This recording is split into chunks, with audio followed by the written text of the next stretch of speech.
Welcome to the post-match analysis of the third ODI. I've got Mitch McClanagan alongside me, and let's have a look at what transpired in this game today.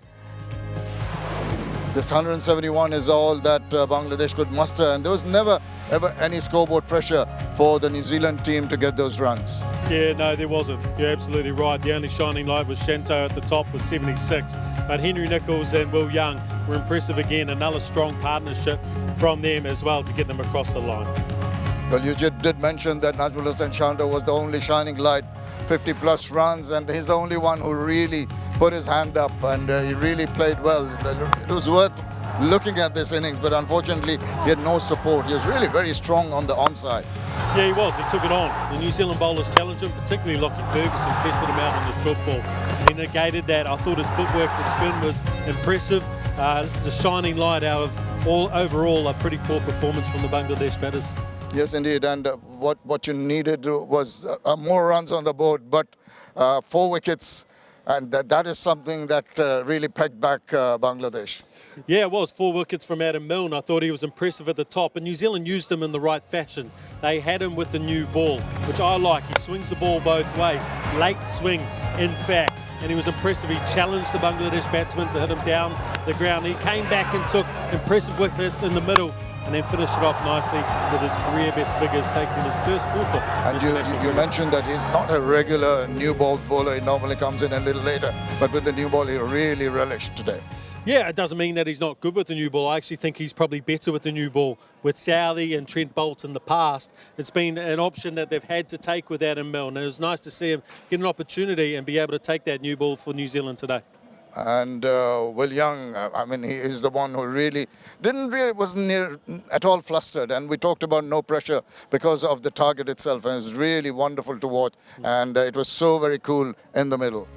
Yeah, it was. It was really impressive, and you can see why Kane Williamson and Gary Stead have picked him as their opener to pair Devon Conway throughout the World Cup. The temperament, his ability to absorb pressure and play the right shots at the right time really shone through in this series. And it bodes well for New Zealand leading into the World Cup. Yes, and that's going to be a very, very important preparation for both the teams here today. The World Cup squad for Bangladesh just been announced, and I'm sure it has some surprises. We'll just go and have a look at that. Right, so we've got Liton Dash, Tanzil Hassan. Najmul Hussain Shanto is the vice captain, of course, led by Shakib Al Hassan, Tawhid Hriday, Mushfiqur Rahim. I'm just looking to see if there are any surprise elements. Most of the players chosen here you'd sort of expect to be in the team, and that is. And the noticeable thing is that Tamim Iqbal is not in that squad. Well, I guess the big question I'll ask you, it's Bangladesh, Tamim Iqbal missing. What are your thoughts? Big surprise. We played in the second ODI, made 40-odd runs, and didn't play today. So maybe fitness issues.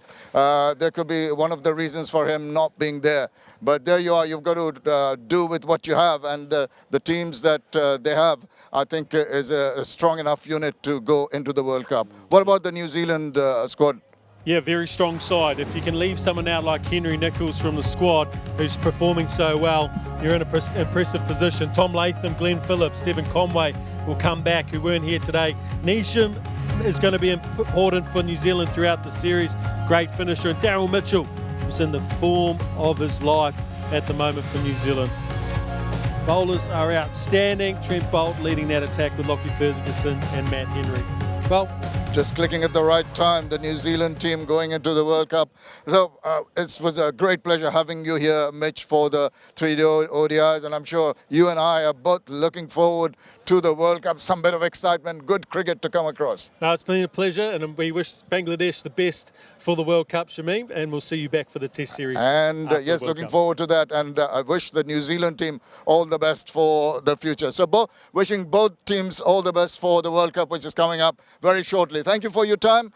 Hope to catch up very soon.